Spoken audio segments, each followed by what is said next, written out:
All right, let me ask you a question. What if the greatest victory, what if it isn't actually about crossing the finish line first, but it's really about how you get there? Today we're going to break down this short, simple story about a character named Catboy. And believe me, his journey teaches us some really profound lessons about resilience, about purpose, and what it truly means to win. Okay, so our story kicks off with this one single, really powerful line. And I want you to notice the words here, hope and a quiet dream, right? This isn't about being loud or showing off for a crowd. Not at all. From the very, very beginning, we get this sense that Catboy's race, it's super personal. He's driven by something completely internal. So you remember that quiet dream we were just talking about? Well, this is what it was all about. For Catboy, you gotta understand, the other runners, they were just background noise. The real race, the one that actually mattered, was happening inside his own head. It was a battle for self-belief, not for some shiny trophy. And this contrast right here is absolutely key. I mean, think about it. On one side, you've got all that pressure for external validation, the need to impress everyone. But then on the other side, you see what Catboy was really after, that internal conviction. He wasn't running for the crowd, not for a second. He was running to prove something to himself. And that is such a powerful distinction. Of course, every good story has a turning point, right? And in this one, well, it's a literal fall.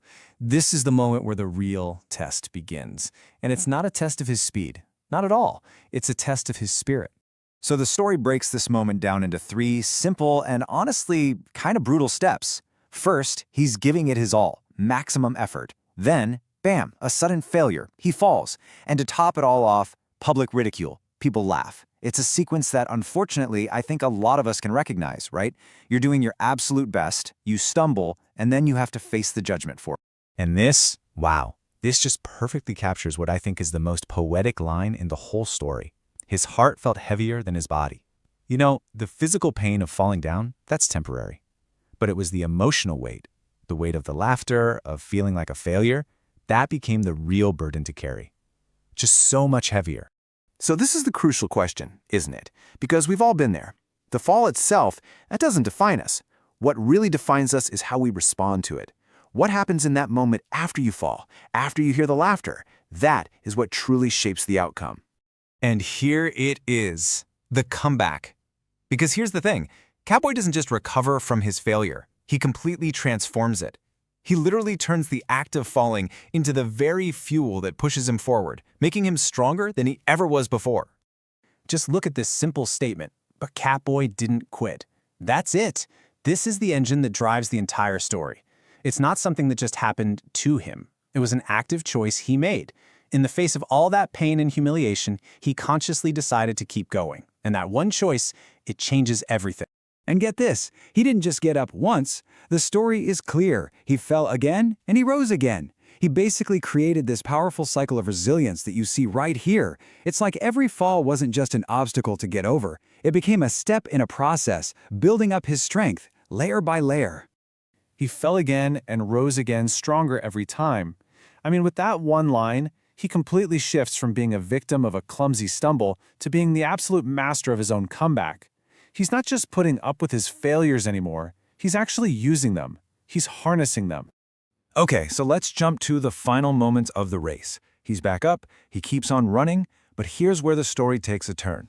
The conclusion isn't just about him winning, it's about completely redefining what the word victory even means in the first place. And there it is, the outcome. After all the falls, after all the laughter, he pushes past his fear and he crosses that finish line first. He actually does it. He achieves the very thing that seemed totally impossible just a few moments before. But I want you to look closely at his reaction. It's not some big roar of triumph, right? It's a calm smile.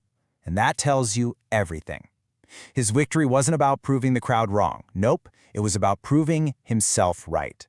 His accomplishment brought him a sense of peace, not a feeling of pride.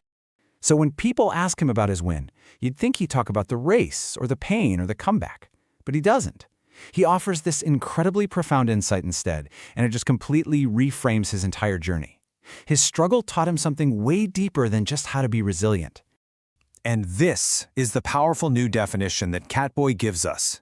And it's born directly from his own experience, right? Because he knows exactly what it feels like to fall and be laughed at. He understands that the most heroic thing you can possibly do is be the person who helps someone else get back on their feet. So let's break it all down. What are the big takeaways here? Well, first off, resilience isn't something you're just born with. It's something you build, one fall at a time. Second, real victory isn't measured by medals or trophies, but by the compassion you develop from your own struggles. And finally, the why you do something, your internal reason, is always going to be a more powerful motivator than any external prize. So, in the end, Catboy's story isn't just a nice little tale to listen to. It's really a challenge. It leaves us with this one direct and really powerful question to take with us into our own lives. Who can you help rise today?